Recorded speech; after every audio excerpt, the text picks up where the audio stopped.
All right. Well, hello, everyone. We are live with our second part of our Q&A. My conversation with the lovely Miss Right. Well, Patience. hello, everyone. We are live with our second. And sorry, I'm not sure why there's echo here. Hopefully, I am trying to delete everything that may be echoing. So, can you hear me now without that? Wonderful. All right.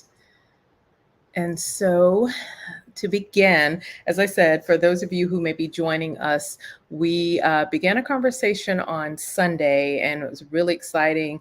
As I'd mentioned in my previous introduction, this is just essentially a way to talk to parents about their life experiences, hear some lessons learned, some suggestions, their feedback about what they need in their own journey, and things like that. And so I will not belabor our conversation by doing the previous interview or the previous intro I did. You can go back to our part one of the discussion. But I do want us to go ahead and jump into the conversation for the night. So, as I mentioned, my co-host for the night, the lovely Miss Patience, is going to give a bit of her intro because I said to her I want to ground this conversation so people are fully aware of her, all the things she does, all the balls she's balancing while she is double dutching, hopscotching, juggling, doing all the things. And so, just to hear in her own words, kind of her credentials, there is one of her lovely offspring that give her the title of mommy. And as we said before, these kids run the world. So she'll be in and off camera as she wants to, because clearly it's her show and not ours. Sis, I will send it over to you to give a bit of intro about yourself, and we'll get the conversation started. Awesome. Good evening. My name is Patience Titcomb. I am a mommy, as you can see here, to this awesome 18-month-old girl, as well as a 14-year-old daughter. So I'm a mom of two. I'm still a new bride, right? We'll be coming up on 2 years in a couple of weeks here. I'm a sister. I'm a daughter. I'm a friend. I'm a soror. To Miss Alicia here as well. We are members of Sigma Gamma Rho Sorority Incorporated. And I wear a couple hats, as she shared or alluded to earlier. I am a process improvement professional for a hospital system here in Phoenix, where I optimize clinical processes and efficiencies. When I'm not doing that, I'm the proud owner of Las Giddy Cafe. We are now a food truck, so super excited about that. A Nigerian food truck, also here in the Valley. We offer a multitude of services from catering, private chef experiences, a curated dining experience, and cooking classes, both virtual and in person. And then when I'm not doing that, I guess I teach adjunct at Northern Arizona University and Park University at their business schools and in their project management program. And then when I'm not doing that, I'm sleeping. So pretty busy, keep my hands full, but it keeps me busy and I really enjoy it. Thank you for putting in that sleeping thing because, again, as we recognize with all the things you're doing, we still need to sleep. Oh, yeah. And so, as I said before, just really grounding you and your credentials in terms of all the things you're managing and balancing, and that is real. The theme that I've had in terms of parenting is we can be the best parents we can be, but we also have to be the best people we can be to ourselves. And so, it's just important that we keep those things in mind as we wear all of those different hats that we have.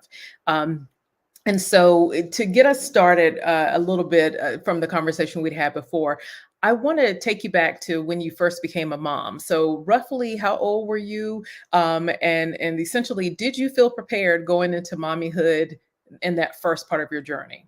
Wow. So I was 20 years old when I had my daughter. I was a super sophomore in college because I was playing around clearly. I was 20 years old. Obviously, not in an ideal relationship or in an ideal place where I felt mentally, physically, financially, or emotionally ready to become a mom, but that was the decision that I made and I had to live with. And so lots of support, like from my friends, especially my Temple community. I went to Temple University in Philadelphia, and that was the village that I needed. They call my baby the Temple baby because we were on that. We were on the campus together, classes together, spring flinging it together, all the good stuff. So yeah, definitely little preparation there, but that support was immeasurable. And that's amazing. And so, the notion that you were going through college and living that experience of education with your daughter, in terms of the support around you. So it sounds like you had a wonderful friend network. Were you close to your family members at that point? I was until I got pregnant. So probably the last name may or may not have given it away. My maiden name is Oga Banjo. I'm first generation Nigerian. Both my parents are Nigerian. I was also born in Nigeria, and so there is a huge taboo, as you can imagine, around teenage or unwanted or unprepared pregnancy. And so I fell in that bucket. And my parents definitely had a real tough time coming around to the idea that their star child or the star student had become pregnant. And so they had a bit of a tough go kind of coming around. And I was, as hard headed as they come, right? Mhm. I did not want to move back home. We were raised in Jersey. I did not want to leave Philadelphia and move back to New Jersey. I was really adamant about continuing and finishing my undergraduate studies at Temple. And I was prepared to do that, with or without their support and their help. And I did. I carried on and I graduated May of 2011 from Temple with my bachelor's degree. So Congratulations. That's the tenacity, that's the dedication that we start where we finish. We just may have to alter the course a little bit. And so, with that being said, and wanting to finish, um, did you have to make a lot of sacrifices in terms of the things you were able to do extracurricularly at that point, or were you able to, as we do the patchwork quilt of family support, childcare, and that sort of thing? So how did that process play out for you at that age? a little bit of both.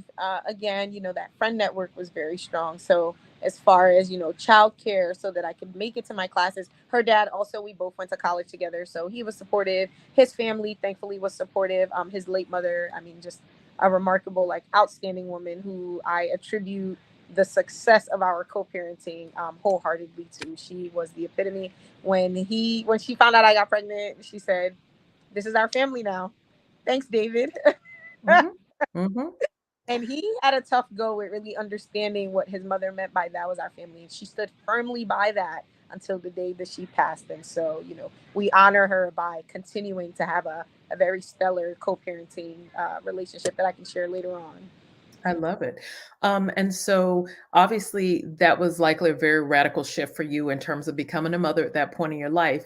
Um, were there, and I don't want to say early struggles that you had, but what were some of those changes you had to make in terms of just being a young adult, but still trying to find that balance of education, hanging out with friends, and doing things like that? Did you really struggle with that, or were you again with the successful co-parenting and again, that support network? Were you relatively okay, or would you say that you felt like there were more sacrifices that you might have made at that point in her, I guess, her childhood?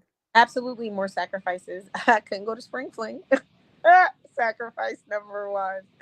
Absolutely sacrifices down to where, I had to live. I had to consider, that I had a small human with me. So, Mhm. while my friends might have been getting a six-bedroom house to share, I no longer had that luxury. I had to, rather get my own individual place, make sure we had at least, one, two bedrooms, that the neighborhood was safe. When she started to become school age, those were the types of things that I had to consider. If I didn't have a babysitter, or, if all my friends were going and they were the babysitters, well, Mhm. I had to be the one to sit that out. I remember flying to LA. Naya was maybe about 6, and all of my like friends and my cousins, they were all going out for New Year, and there was no one to watch the kid. And everyone was like, "Oh, I feel so bad." I was like, "Hey, dude, I've been doing this for like 6 Yeah. years. Yeah. It's nothing off me. My time will come." Mhm. Indeed.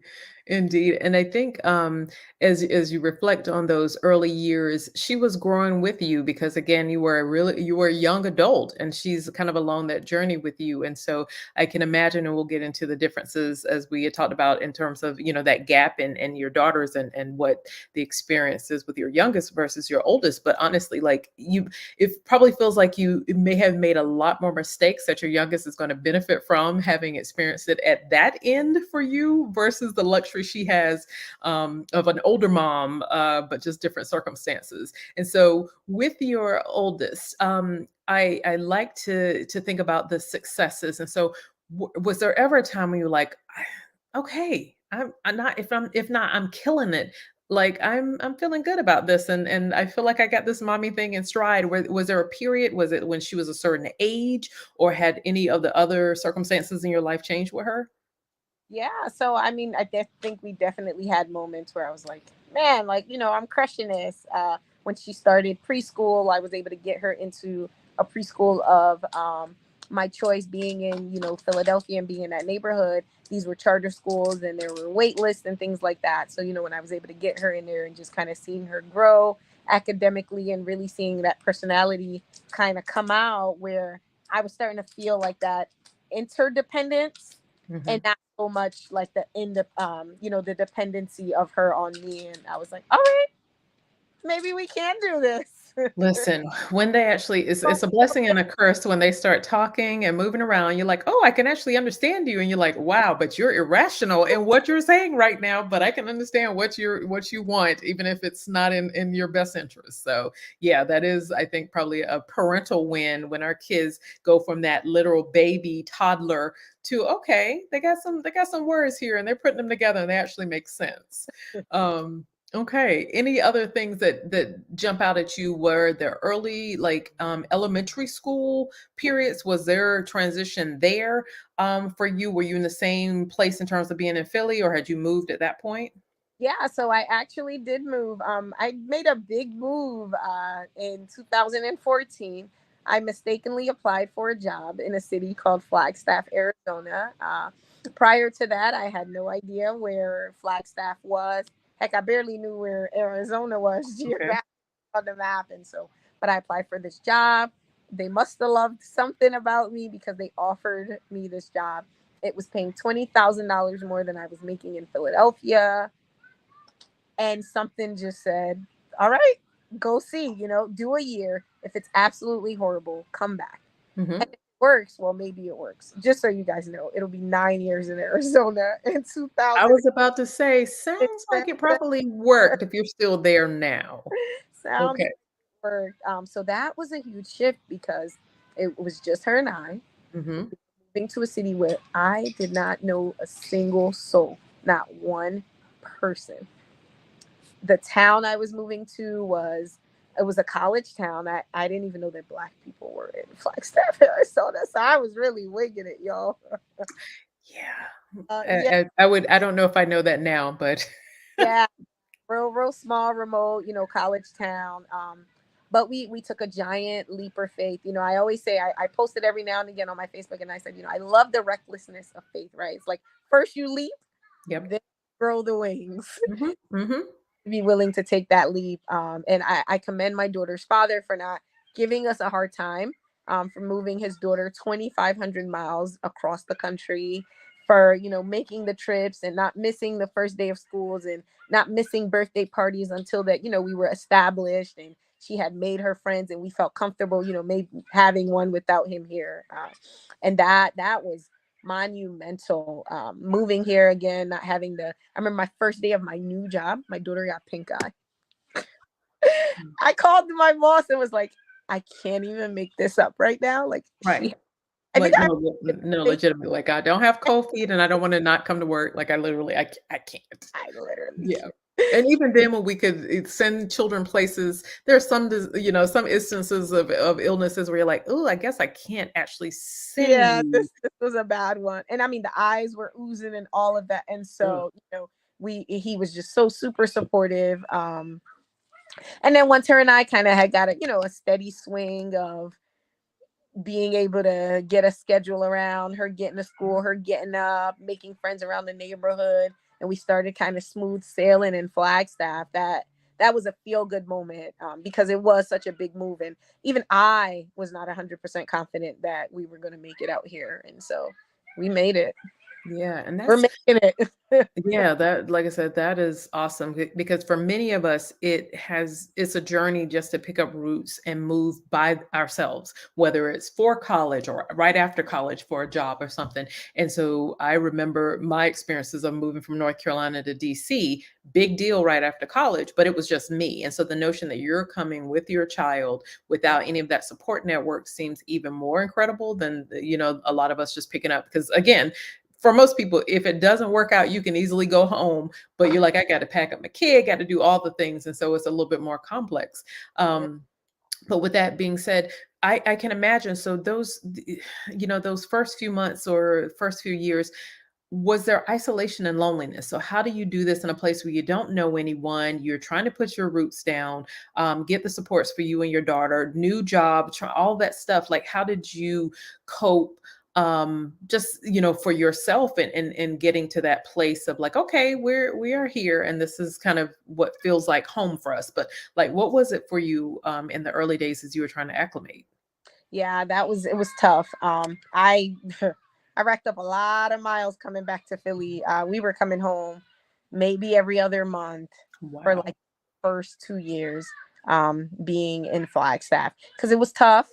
We were missing, I was used to, like, I'd go home for my mom's birthday or go home for my dad's birthday. Philly was about an hour away from where my parents lived. And so I was used to being there for all the small holidays, all the small celebrations. And now I found myself having, Thanksgiving with, I love them, but I was having Thanksgiving Same. with strangers, and it was difficult. It was just my daughter and I.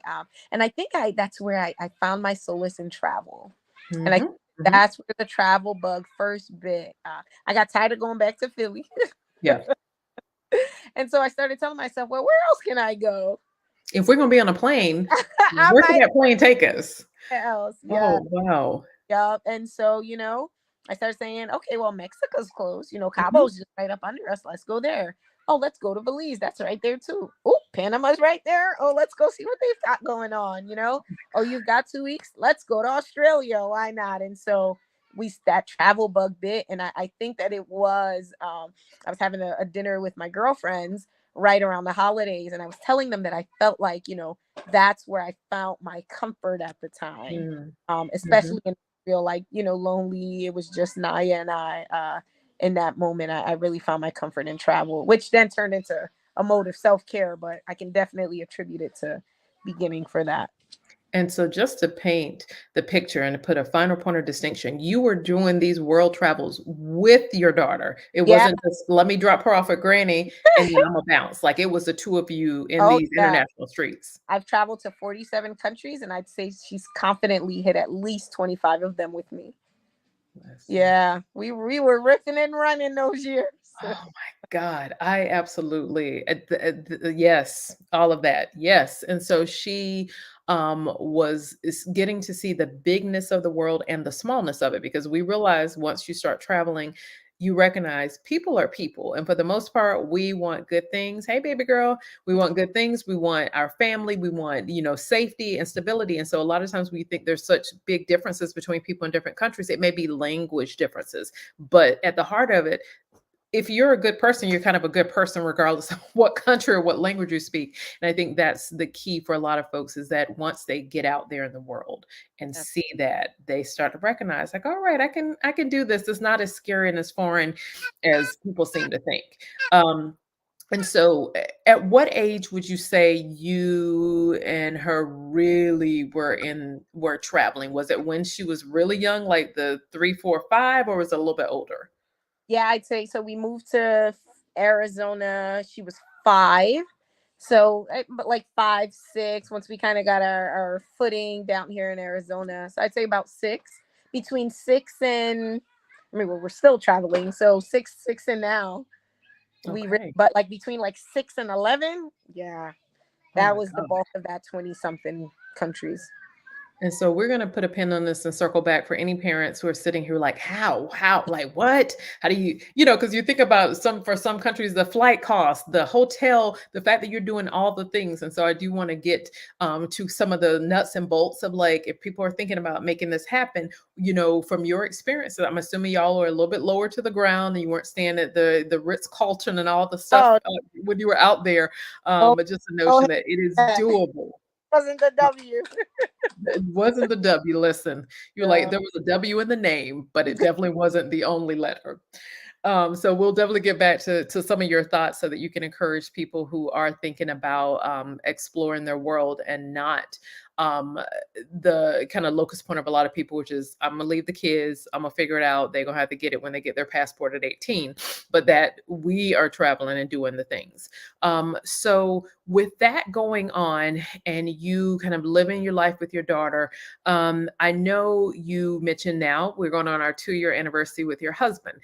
You had said in our last conversation that there was a good story about your reunion and things like that. So, talk a little bit about how you, before him, though, navigating again travel, single parenthood, being away from family, and like dating and that sort of thing. So, how did you, really explore yourself and again holistically in terms of, like I said, being everything to everyone, but also having fun for yourself? Yeah, so there was definitely, a pocket of singleness there. So I had just ended a relationship, obviously, when I moved from Arizona. We're still really good friends, though, by the way. But we had just ended the relationship, and so when I got here, there was no one to date. So I didn't have too many options, right? And so I really, really, really experienced what it was like to really be single and be fulfilled, right? To know that there was perhaps a bit more to life than being a wife or being in a relationship. Just enjoying patience in this new space where I'm thankful that I moved when I moved because I had so many other things going on in my life at the moment that I didn't have time to focus on the romantic loneliness. That came later though, okay? Because Mhm. It does, yeah, yeah. Let's not pretend like it never creeps around the corner. oh, it creeped. And then when I did get ready to date again, living in Flagstaff, I did date and I had fun dates. We just go out for a bite or get coffee or go out for a walk. But I wasn't at that moment anyway looking for anything serious. And no, so we moved from Flagstaff to Phoenix in 2016. And I started dating a guy who his family was from my hometown as well. And it was really intense because I felt like, oh, okay, I found someone like this is super exciting. He's from my hometown. We had similar backgrounds. Maybe this could work. And then quickly found out like it was too intense and possibly the reason why it did not work. And so, we ended that. And the more kind of heartbreak, so to speak, that I experienced, I realized that the more it pushed me to travel or to kind of find my self-care, find my routine, kind Mhm. of find my me.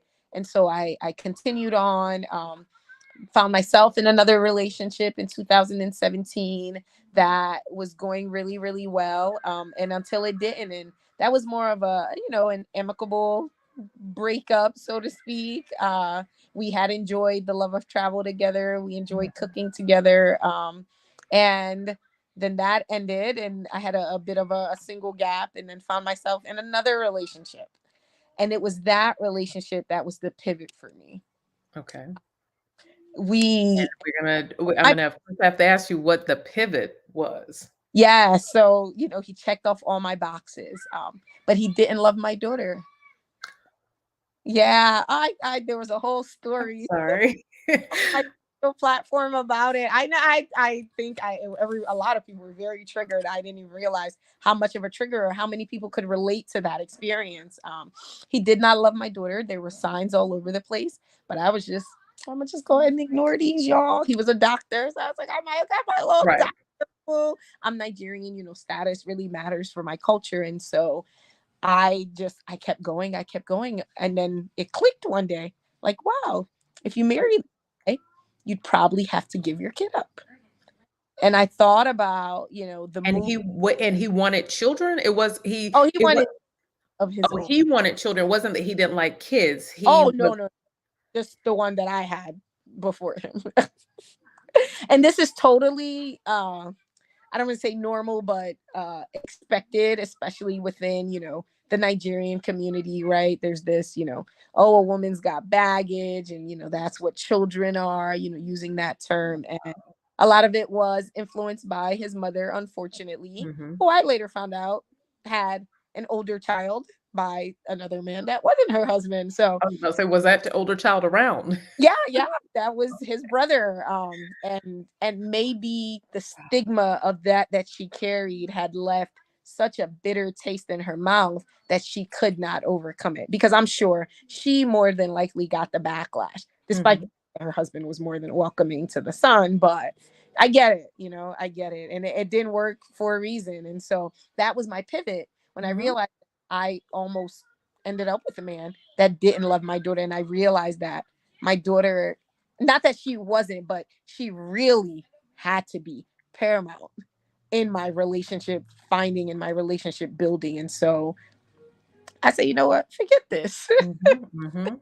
So I just was kept enjoying my single life, just tapping into me. I did a lot of heavy travel between 2018 and 2020. I probably visited about like 17 countries in those 2 years, including states, and just like ramping up on experiences for myself, for my daughter, for my friends, for my family. And then the pandemic came. You're And like, "Oh, skirt. Wait, everything's so closed down. We inside?" yeah, we team side.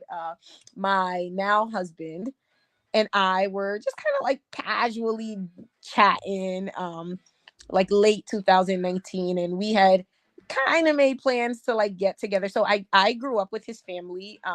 My mother and his aunt are besties. His cousin and my sister are besties. So I grew up like with his family, but for some reason or another, we hadn't seen each other for about 20 years, because life be life. And Mhm.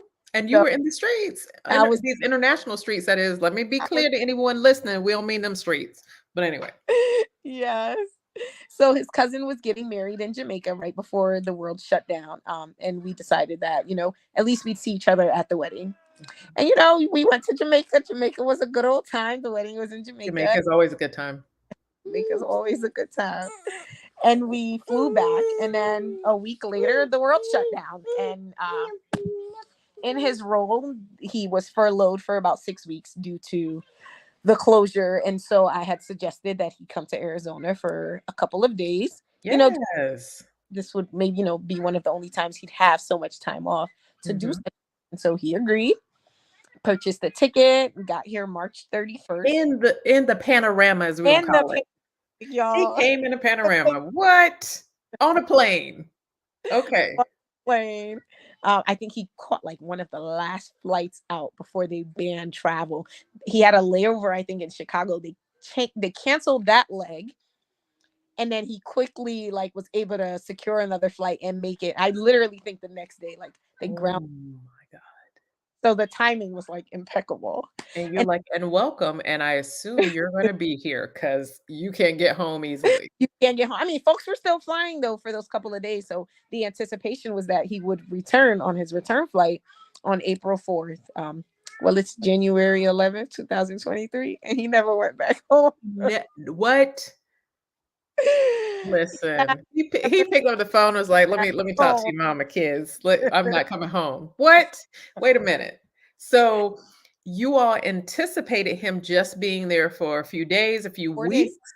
4 days. Yeah. It's been 100 and I don't know how many weeks. All the weeks. That's how many it's been, all the weeks. And Yeah. so this is and so and I have to pause here for the intimacy of that time period. So you're in a place where the world is basically it felt like chaos. It was just the fear factor. And a lot of times we don't want to go through that alone. And so you have this nice gentleman that you're going to be getting to know, but y'all are still strangers to each other. And so there's that comfort of having another adult human in the place and space with you, but then also you don't know what's going on in the world. How, like, it just paint a picture for that first month or month and a half for you all. Was it one where you're both looking like, okay, this is cool and we're enjoying it? Or it was like kind of, I guess he's gonna be here. We don't know if he's gonna be here for like I said, just small amount of time. Like, what were you going through kind of emotionally and mentally at that point in terms of having this man who flew on the last flight barely to get to you? And now it's like, and we are here and we're here for however long. Like what was going on for you and for him in terms of that period? Yeah, so the first month was just fun, right? Like he's here, it's fun. We bought like a portable hot tub. There's a karaoke machine. I mean, we were having a blast. No one was really like working because it was Yep. kind of weird, and we were just it was fun, right? And then the end of April came, and it was like Cinco de Mayo, and we're cooking up the tacos, and I was like, "Are you going home?" And he goes, "Well, yeah, I think so." And I was like, are you making plans to go home or what are we doing? And at that point, like the conversations were still very, very light. He had made it, or his intentions, very clear that, he wanted a relationship, he wanted something serious. I was still on my like city girls rule the world. Yeah, I had all my trips planned for, whenever the flights became airborne again, and so I wasn't necessarily looking for something that was gonna like tie me down, so to speak. Hmm. He was very adamant about wanting more children and wanting them soon, and I just wasn't, really taking any of that seriously. And then it was around Memorial Day weekend. We had woken up. I think we had breakfast, and he turned and he asked me and said, "What would you say if I wanted to marry you?" I was like, "Oh, well, that's pretty intense." Marriage is a big deal. And I thought we were just having fun. But in that time, he was like, "No, I'm very serious. And I hope that I have shown you just how serious I am, in at least these last 60 days." And when you're watching a movie and it like flashes you back to the last 60 days, and I'm looking at when the world was feeling fear, I felt safety and comfort Mm. Mm. with this man here, and my daughter felt really sick because think about it, there was a stranger in her house. Excuse me one second, the baby's stuck. Uh-huh. Girl, Listen, everybody, if y'all are here, I feel like I'm in a rom-com right now. I'm loving the story and it's giving me all sorts of feels right now. So she'll be back with us, but just wanted to make that little segue that yes, love is there and some of us are finding it. So, all right, give us just a moment. little girl. Okay, I am back. I don't know if you heard me, sis. I said I feel like I'm in a rom-com right now. Like I'm all in the story. If I could get my daughter to bring me some popcorn, I'd be feeling really good right now. Yeah, Like love exists. It happens. it does happen. I get a lot of wows. Wow. Yes. Sometimes we still say wow, just so you guys know. It's sometimes very surreal. But I was sharing that, I felt a sense of safety Hmm. in a time that was very tumultuous. Being in healthcare, that's Yes. around summer is when, our deaths were ramping up in the numbers. And Arizona is a very Republican state, and they were just very adamant that the virus was not real, or, vaccines weren't a thing. I mean, Arizona didn't get a mask mandate until July of 2020. Jeez. Yeah. Yeah. So while the rest of the world was all masked up, we were Hmm. still running the streets reckless. Hmm. And Recklessly. felt safe. I felt like I could, go to work, and, and my daughter was safe here. She felt very comfortable. He made her feel very comfortable, that it wasn't just about me. It was very much so about her. She felt okay, coming out of her room, and maybe she has like a big t-shirt on, and, just like running to like grab some juice. It wasn't a very cringe moment because I felt that Hmm. very Hmm. real in relationships where, and I was like, I don't think you're supposed to feel like that, with your children. And so there was just that sense of safety. It helped that the history was there. It Hmm. helped that it wasn't at least a complete stranger definitely for the 20-year gap, but we knew we knew each other's families. there was just that sense there. And then he was very adamant and kind of kept re-asking the same questions. And Oh, I you're like, started, oh, you were serious. he's a serious girl. He asked me a Mhm. good thing. And so, that's you propose it to your girlfriends, right? They know you got this man in your house and you guys are in a pandemic and they're asking like, girl, what's up? Like, what are y'all Mhm. doing?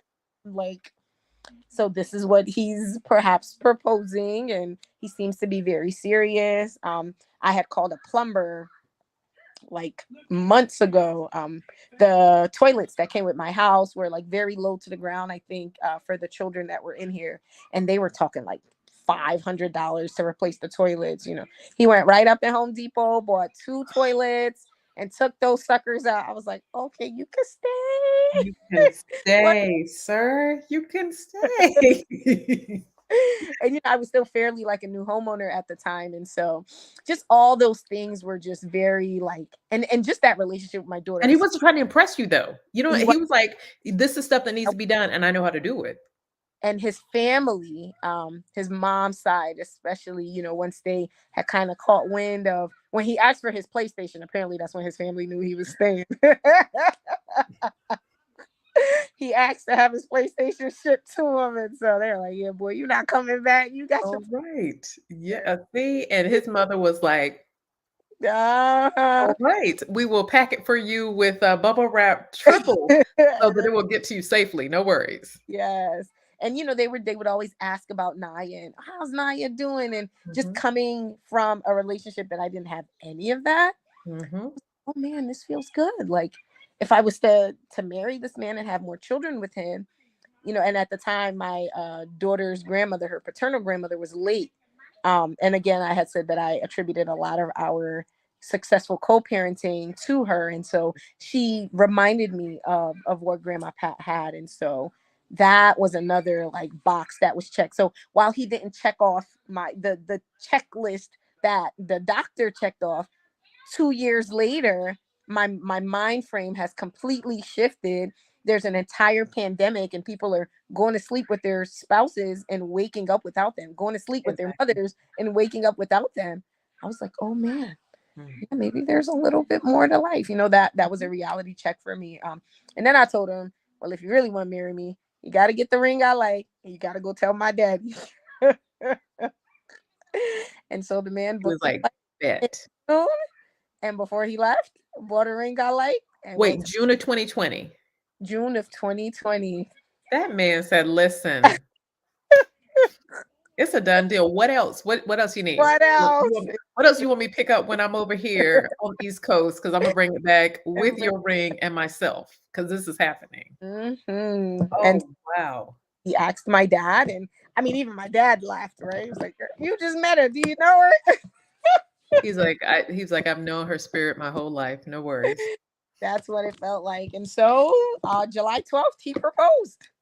And you said, let's do this. And I said, yeah. I said, I think I've done crazier things in my life, so let's take the plunge. Why not? So, while I don't have an ideal romance story, and there wasn't all the years No, no, or pause full this. This is on, it. this This is it. is it. This is for us single girls out here. This is pretty good. It happens. It Yeah. happens. So I said yes. And I mean, we had like an amazing whirlwind of engagement. We had like 18 engagement parties, and we were just amazing, just enjoying the love and continually getting to know each other. Now he had gone back to Virginia. So he's from Virginia. He had gone back to Virginia because work had picked back up at the time. But, I spent a lot of time just, going back and forth. And, we were just kind of finalizing things because, again, only 3-4 months of this.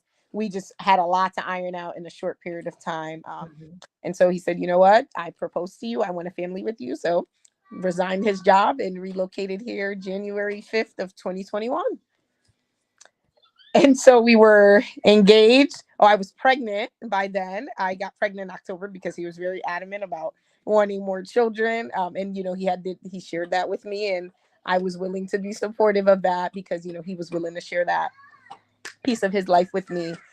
And we got married January 15th, so 10 days after he moved here.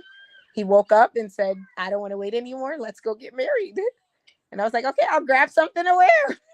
Okay, listen, this man is not playing any games. He's like, what are we waiting for? Like all this arbitrary, let's get engaged and then wait 6 months or a year planning it. Why? And we Why? had we had a 300-person wedding plan for October of 2021. So we were planning like a grand wedding, which we ended up did having, but we were planning that, and so I didn't understand the hastiness. But he said it was very important for him to bring his child into the world, Mhm. as a husband and wife, and those were the things that were important to him, and I had never experienced that before. So I was supportive. It was something that I felt like I wanted. It was positive, and we wanted to share that together. So we got married. So that's why I said 2 years is coming up, because January Yeah.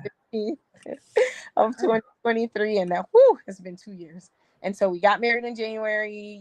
He had to navigate a new career because he had left what he was doing, and wanting to get into trade work. So he was going to school and working about 40 hours a week and going to school. So together, what, like about 70-hour weeks that he was pulling and working the mm. night shift. And so I was pregnant and I was cranky. And remember now, I haven't been pregnant since 2008. And I'm sure it hit a little different this It time. It hit always, different this time. What they call me, the geriatric pregnancy. ma'am, I said to the doctor, I was like, that is unnecessary. We know why I'm here. I, You don't have to put the labels on. You don't have to do all that. We know, and you know what my age is. absolutely. Yeah. Yeah. And then we welcomed our daughter into the world June 17th of 2021, and it was just full speed ahead after that with the wedding planning. And so I don't really think that we were able to catch our breath from that whirlwind that Mhm. started in the pandemic until about December of 2021. Okay. And so we were finally able to just catch our breath. We went on our honeymoon, well, our baby moon slash honeymoon. The one that you said in the previous that you Yeah, told people, "Oh no, we're not going. We're going. We going, went." because we needed it. We hadn't got that opportunity to just really be with ourselves. Mhm. Everything was just, we were just hitting the ground running with everything. And so this year, or this, well, it's 2023. So 2022 was really like our year of like, all right, we've got the baby, we've got the house, we're married Mhm. now. Let's figure us out. So definitely, lots of bumps and bruises in the road, Mhm. a lot of learning, unlearning, relearning what I like, what I don't like. Mhm. But we've definitely been able to kind of to push through and really be in a really good and positive place. We're owning two businesses now. He's got the groove in his work. The babies, we're going to be 2 in June. The big girls graduate in 8th grade soon, so we're finally able to just like catch our breath, do things together as a family, and just kind of enjoy those little moments. I love it. Oh my gosh. And so that's a lot. A lot. Feels it. And When what I say it, it feels like it. Yeah. yeah, yeah. I mean, and it's a short period of time, but a long period of time. So it's years now, but still so many things happened. And again, I will salute him in terms of his intentionality. He, as I say, he who finds, and he found, and he said, I'm not going anywhere. And to put his stake in the ground and to figure out how to get to those points that he Yeah. wanted to be, the engagement, the marriage, the baby. And so just to check, does he have any other children? No, he does not have any other children. Okay, because I was going to ask about the blended family aspect, but it sounds like from your previous conversation, he and your daughter, that relationship, which again, critical, especially compared to the, I'm going to say the loser, that the educated, the monetary, loser before, to now someone who sounds like he's there with your daughter. She's comfortable. He's comfortable. And so the notion of that blended family doesn't sound like it's as much of an issue. But I guess I'm curious to know, in terms of both of you kind of being single girls for a while, to that acclimation with him. So while he and she are likely comfortable as a unit and he's showing that love and care for your daughter, what the transitional period from really going from single, me and my mom single, to, oh, all of this, we're a unit now. did that transition happen, would you say, for her as kind of as well, or was she kind of caught up in the cyclone as well? So I will say and be very transparent. There are definitely some times when she'll say, I miss it when it was just us, right? Mhm. And that's not a blow to him or to her little sister, but we had a thing. We were like Ginny and Georgia for those, I guess, that watch Netflix. We were girlfriends. Um, that was my mini me. And so I think that there were definitely like some bumps and bruises in the road. We kind of popped up engaged. And I remember when I told her and she was like, oh, I could have told you that. Mhm, mhm. Maybe felt like was keeping that piece of information from her. And, I had to be very transparent, like, hey, look, you're finding out just like I'm finding out, like we're taking these plunges together. And he shared with her what his intentions were. And I shared with her kind of when the conversations were getting very serious, as well with her father. So that, because they're very close, my oldest and her father, they're very close, and the respect factor with my husband and my daughter's father is also like outstanding. And so I think that she sees that, and that's always like calmed her mind, like, oh well, if they get along, then it can't be that bad, right? Because most of her friends have step parents. Yeah. There are very few of them that have their mom and their dad in the same household. So it's usually like a mom and a stepdad, or their stepdad and their mom. And so that's very, she doesn't, she always laughs, and whenever her friends say, oh, your stepdad, and she was like, who?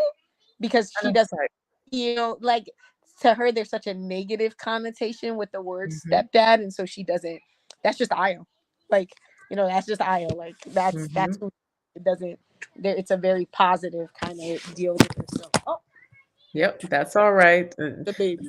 Baby's come to remind you it's still her world. No problem.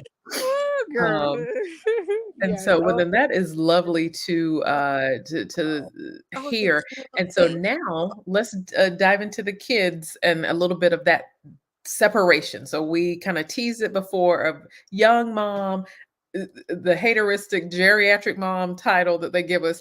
And so can you talk a little bit about, because it was what, a 13, 14-year-old gap? 13 years. Whew. 0 out of 10, y'all. I don't recommend it.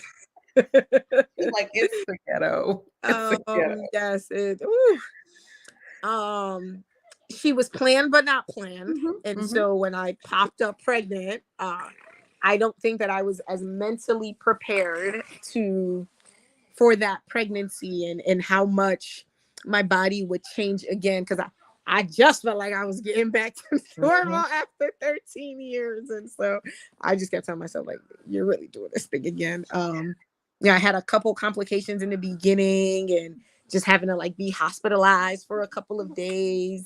Mhm. It was refreshing, having a partner there, but also very scary, right? Like, I didn't Yeah. have these problems, when I was younger. Like, what is it? Is it me?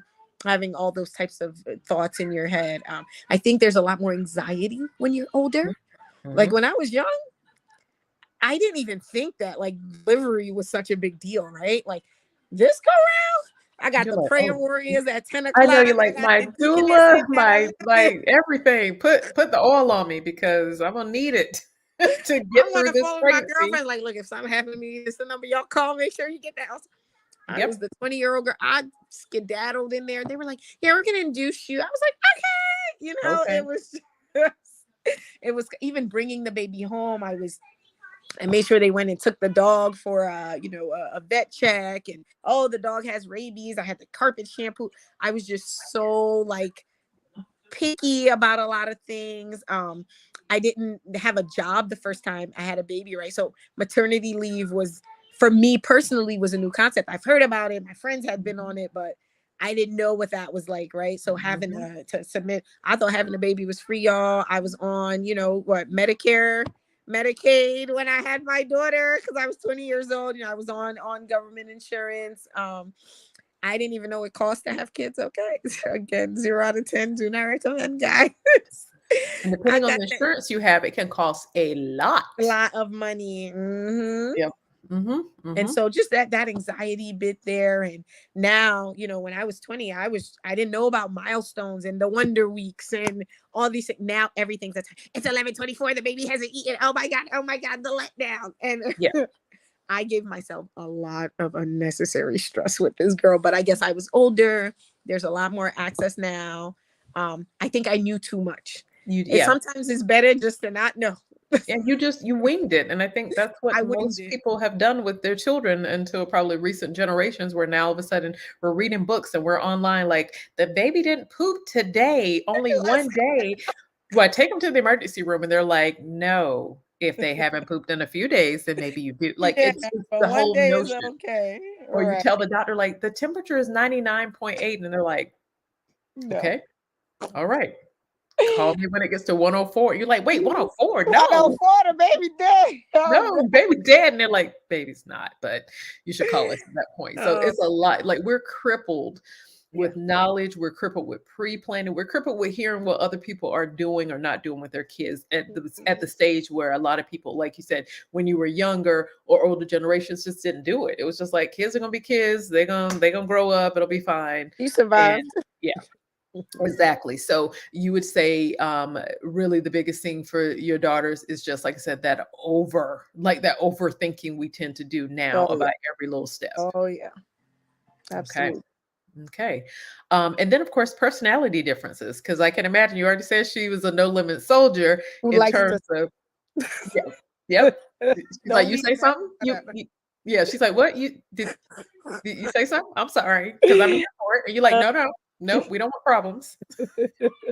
Yes, completely different children. I mean, down to the T. My oldest is introverted. She's like a self-starter. She keeps to kind of herself. She very quirky kind of personality. This one right here, fearless.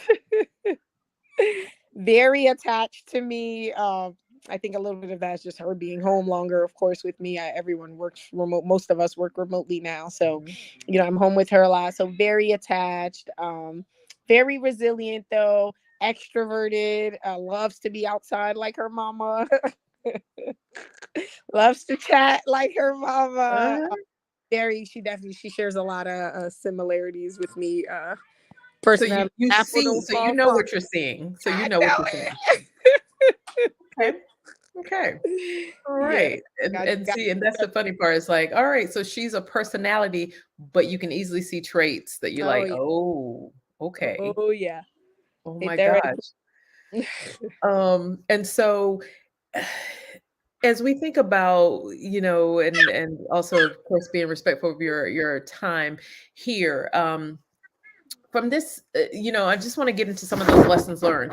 And so one of those is just, you have talked about the evolution of you in terms of yourself, your parenting, your personal relationships, and things along those lines. Are there any key things that you would say really jump out at you as showing that progress of change for you? Is it whether, again, your style with your daughters, plural, or maybe how you parent your youngest? Like, what are there any things that really make you say, like, man, the person I was at 20 and how I live my life and my perspectives at this stage, this is who and what I am, and this is kind of how I do things. And so have there been really fundamental changes that you've experienced, either through your marriage, through the birth of your second child, or just that normal evolution? Yeah. So I think for sure my co-parenting. I think physically being distant was paramount for my daughter's dad and I. I think I was young, I was dumb, I was in love, right? Like real passionate, real intense, if you don't want me, you can't have nobody else kind of lifestyle. And so having to physically be away from him and having to think for myself and challenge myself and rely on myself was so like life altering for him and I in the way that we co-parented. I would always kind of give him a hard time about, well, how come you must not be doing enough for her because you have time to play your video games, or you have time you have time to be with your friends. But that's important, Yeah. right? I've got to carve out time for myself. Mm-hmm. I may not be into video games, but maybe I want to binge watch Real Housewives. Mm-hmm. I want to have a retreat with my girlfriends, or I want to sit on the phone for 2 hours with my girlfriend. So, and that doesn't mean that I'm a bad parent, though.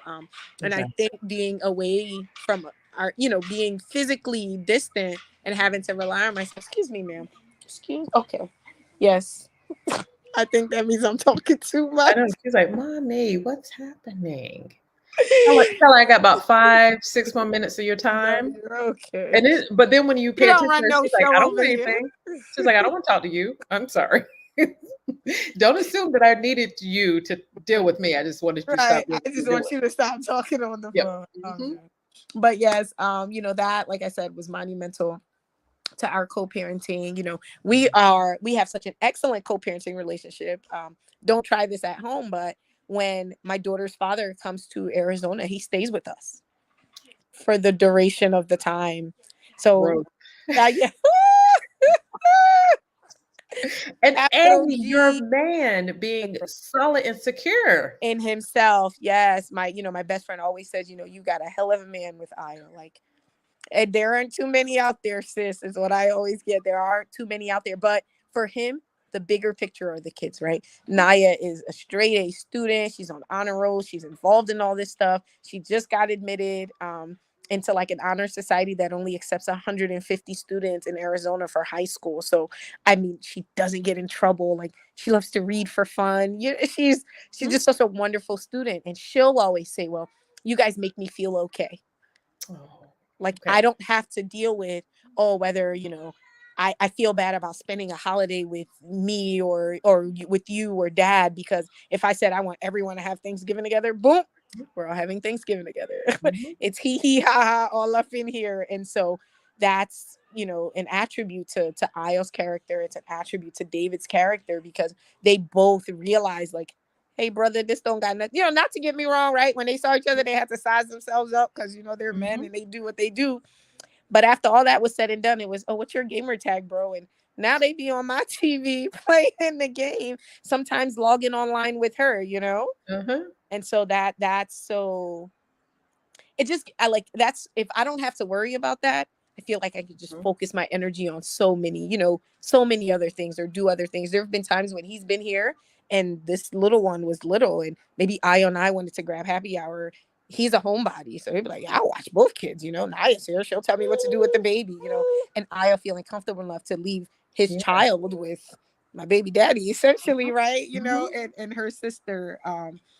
That has just been so, like, such a blessing. I'm blessed in that sense, of having the two of them be able to be mature enough and secure enough with themselves, because they Yeah. both at some points in their lives had relationships with me. Mhm.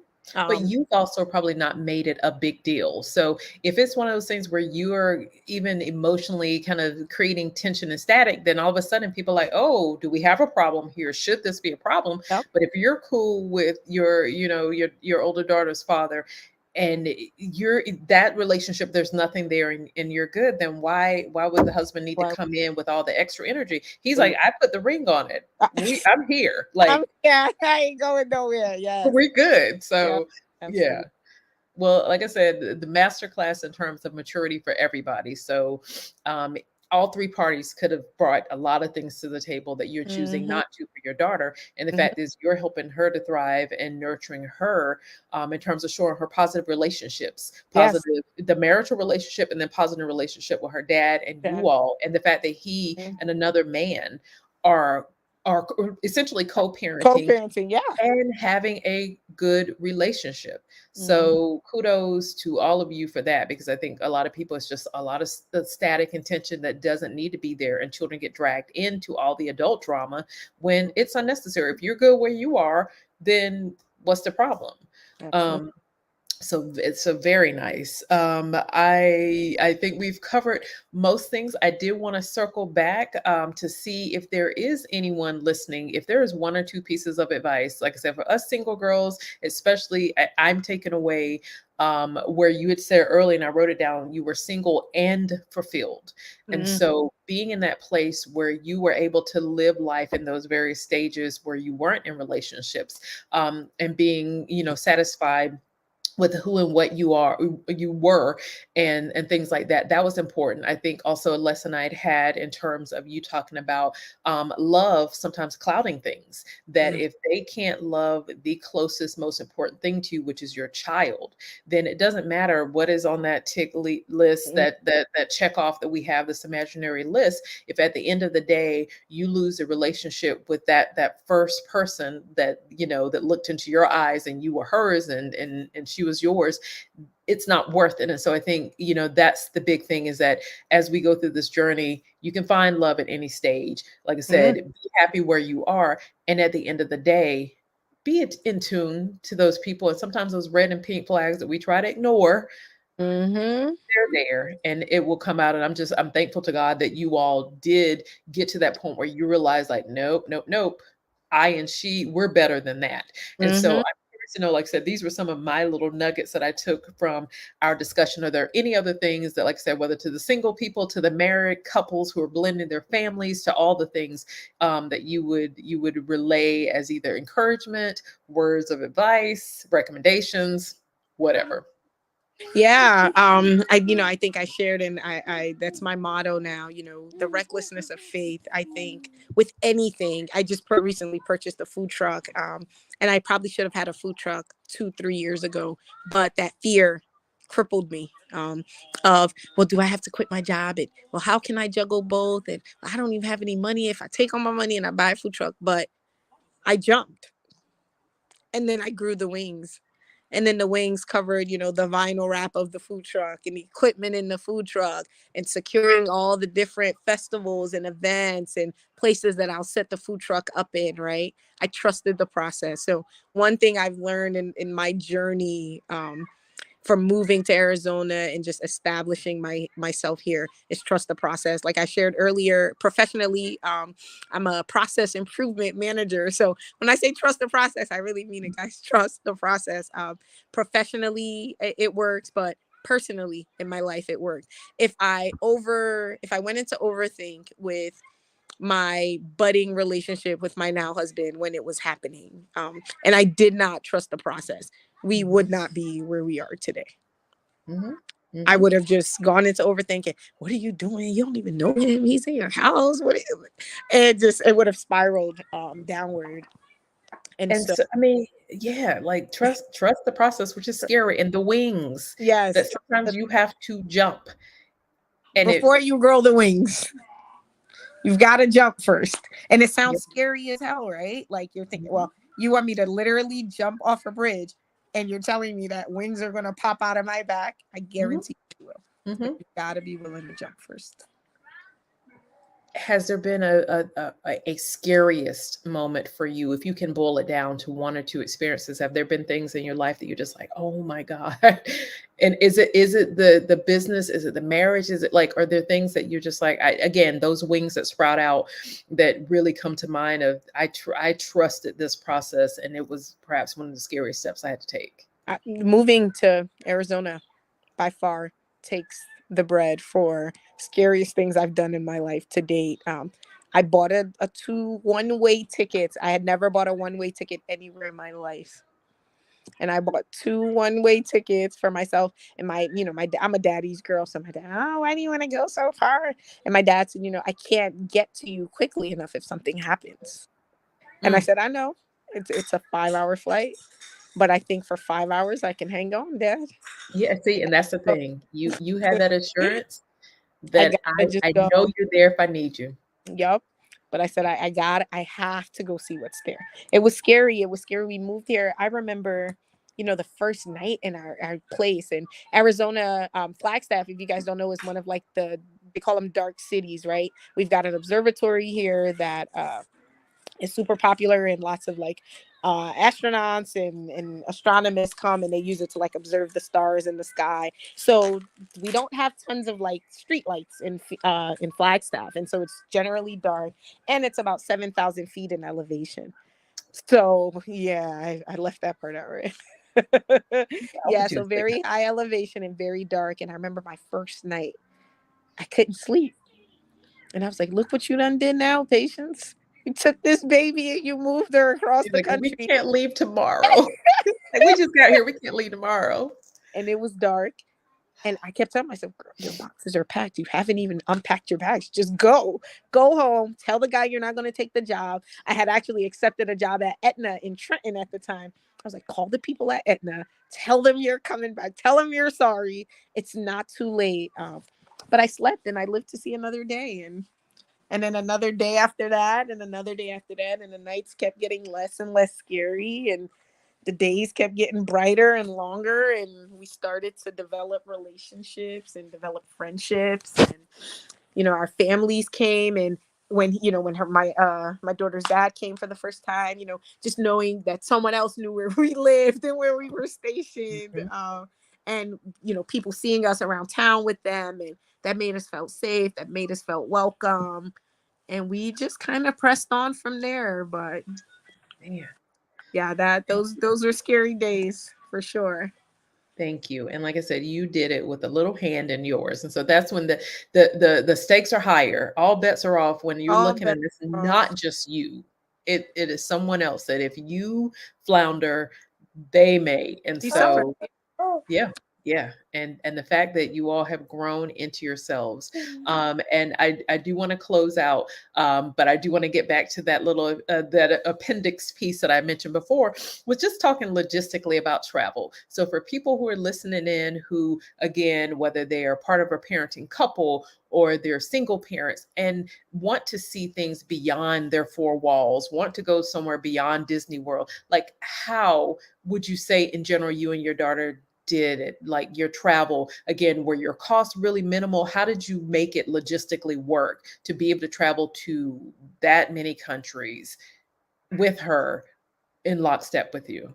Yeah, so when we first started, I didn't know about all the like the different travel hacks back then, and traveling, and this like black travel movement, so to speak, was not as popular then. And so there were some definitely high ticket prices that required some saving up for. Right, we went to Disney, and then I think we went to maybe Jamaica, or it was like a Caribbean country, and we did like an all-inclusive hotel at the time, and that was like a $2,000 ticket. But when I got there, we did a cruise, and we met another couple with their children that were staying in a villa, and they brought their friends with them on the villa, and so like it cut down their cost. And so one of my girlfriends, who is still like my my wing woman for travel today, I at the time she had two children, she was a single mom, and I said, hey, look, like if we go to these places and we stay in a villa and we split the cost, with the kids, and we can like take turn, watching the kids, or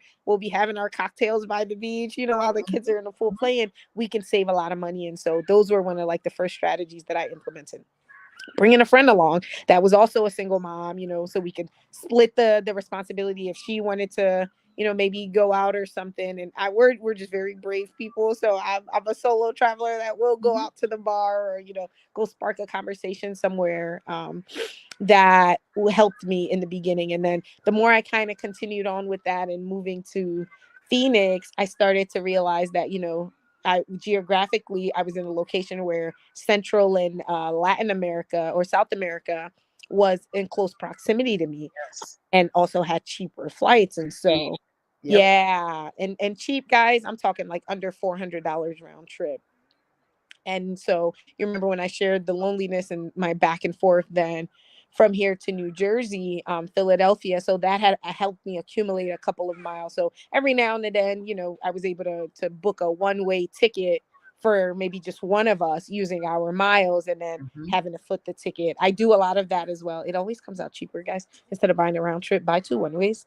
It's Yes. that, yeah, it's Travel hack. somewhere the FAA, right? One of my travel hacks, the FAA sets it up nicely like that. I think it has to do with like taxes and fuel Mhm.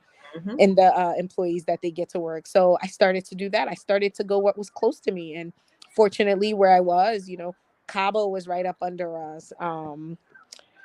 We can drive to Puerto Penasco, which is Rocky Point, Mexico, here from Phoenix. It's a 3.5 hour drive. Yeah, yeah. So you can drive to Mexico from here.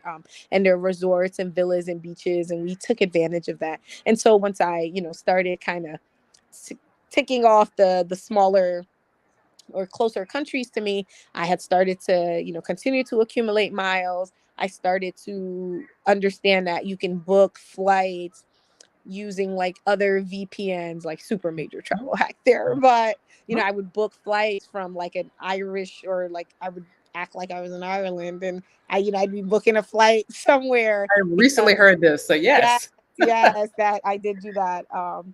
I've definitely, I've got some like high ticket ones that were like more bucket list travels. I went to Bora Bora for my 30th.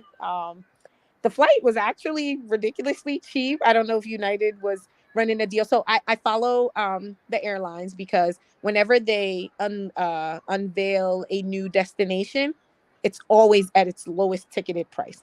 So I think they were running this flight deal from like San Francisco to Tahiti, which is where And you Bora were Bora. close to the West Coast, so you And I'm could get close to to a the lot West of Coast. Asian countries, Yeah, those whereas like most of us on the Pacific East Islands. Coast, you're like, Mhm. oh, It take you forever to get to yeah. Hawaii. I know it's only 6 hours for me. And we can almost always get there for like 250, $300 round trip. I've taken advantage of, if I'm in one country and there's another country that's neighboring it, I'm going to go. Mm-hmm, So I went mm-hmm. to Australia and I got to see New Zealand because it was right there. Yes, yes, So, yes, yes. and I'm not against doing like a day or two in a country also. Mm-hmm. I'm very big on like just making the best of an opportunity. So, I don't want to get on a 17-hour flight again just to go to New Zealand, but if it's right there, I can go for a day or two, if time permits, I'll go for longer.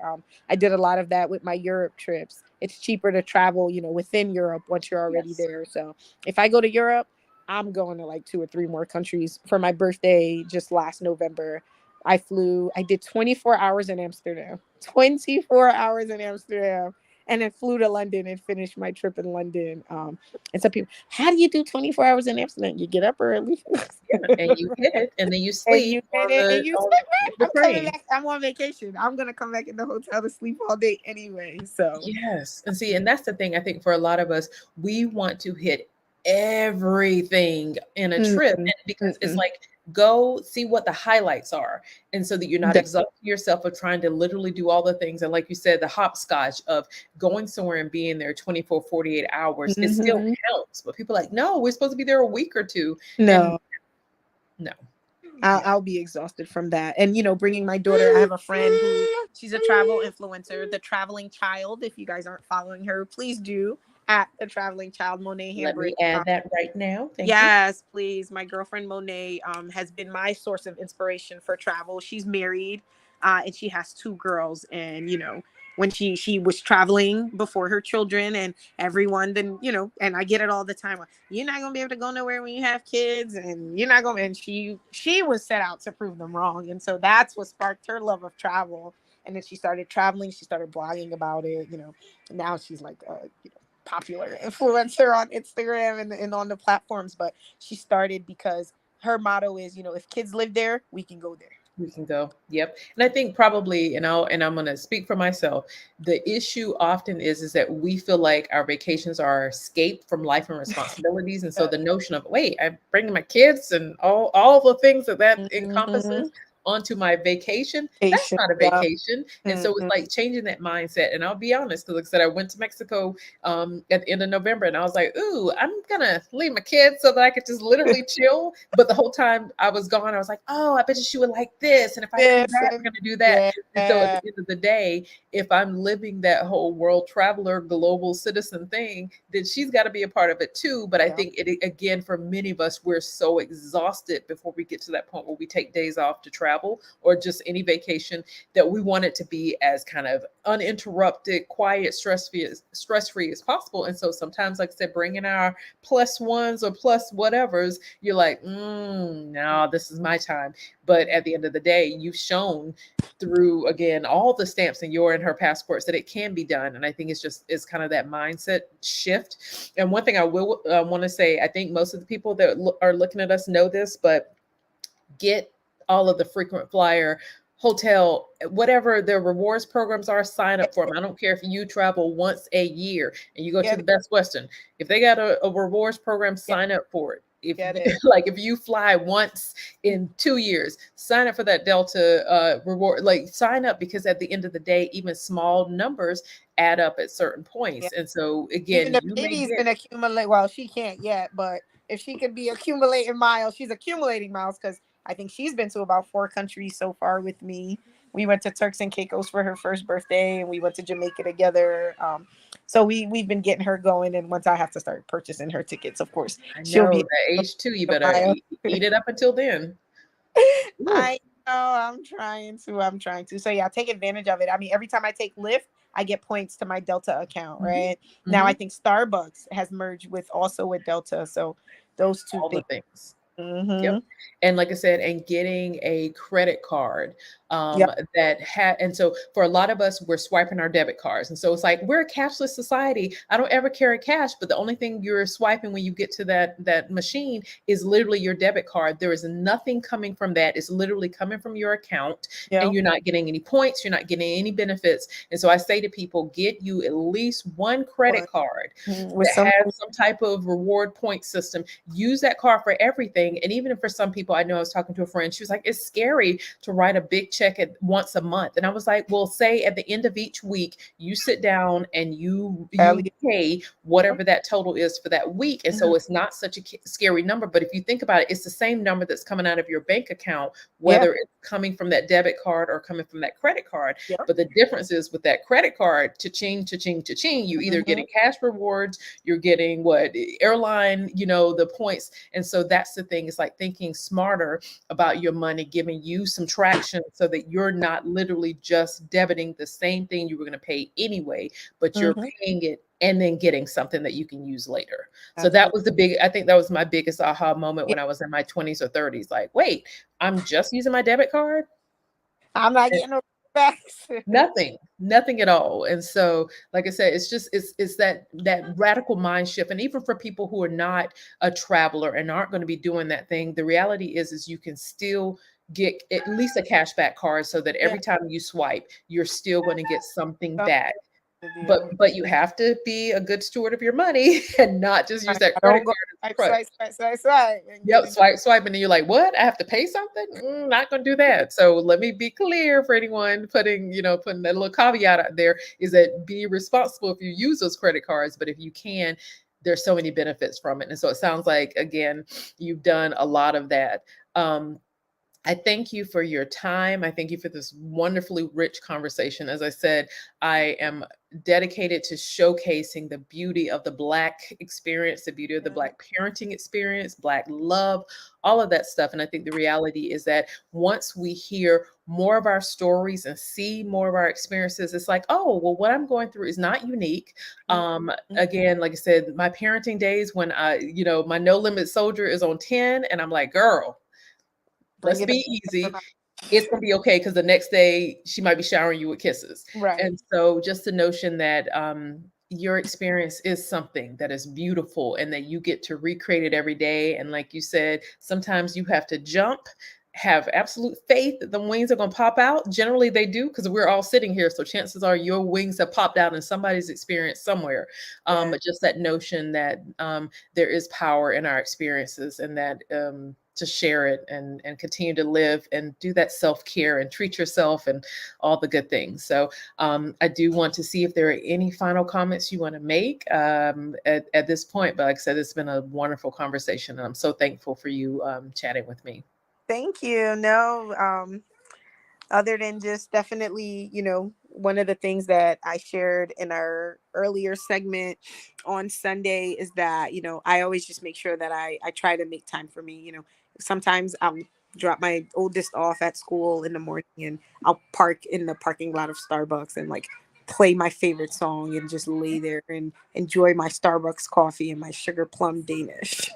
Quietly. And I'll take that. I'm not rushing home. I was sharing with Alicia that sometimes I'll make my kids dinner, but I'll make myself something special, and I'll plate it nicely, and I'll use the nice glass, and I'll pour myself up some a nice glass of sweet red, and just eat with intention, right? Like with mindfulness, like taste every bite, like savor the different flavors that I've created on the dish.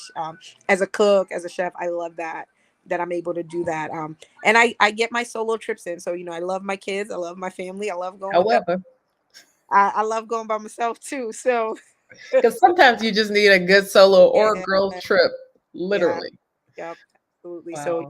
yeah, don't get lost in there. It's especially with the whirlwind of my adventure with, getting married and having a second child with my husband. I almost lost myself in there. Hmm. So that almost happened. And so I had to kind of reel it back and then explain to him and my daughters that, I'm someone too. Yeah, I've got exactly. that. And that is beautiful. And so, for those of you listening, reflect on that. And even if it's a small thing, like you said, sitting in front of the coffee shop, eating your Danish, drinking your coffee, if that's what you like, if it's going into Target and going up and down the aisles, not buying a single thing for 30 minutes to an hour, or buying all the things. Yeah. And then if that's what refills you every so often, it may not be every day, it may not be every week, but just take that time for you, because honestly, I can tell the days and the weeks when I am so focused on everybody else, I'm snappy, I'm very moody, because I realize that I am filling everyone else's cup and my cup is literally empty, and I'm shaking it and I'm still trying to get all the drops out for somebody else. And then I'm sitting there feeling like a little raisin and trying to figure out why I'm mad at everything in life. And so Mm, just the notion of stepping back and finding again that small thing yeah. and doing it. So thank you again, sis. I am sure at some point, like I said, when I get into this conversation about travel more in depth and getting some of that experience of people, I'm probably going to bring you back. I think you are probably going to be an extremely popular person for people to hear from. But like I said, this has been an absolutely lovely conversation. I do want to put a point on that. My child is literally doing all the things right now because she's not made her way downstairs. So I have no idea what my living room is going to look like when I come Good up luck. those stairs, but she is quiet. She texts me. She's like, I'm good. And I'm like, All right, let me come so see it. exactly. Let me see it. But anyway, it was lovely chatting with you. Thank Thank you. you for all who joined us. I appreciate you, and have a happy, happy Wednesday and happy almost anniversary. Thank you. All righty. Bye, Haley. Bye bye.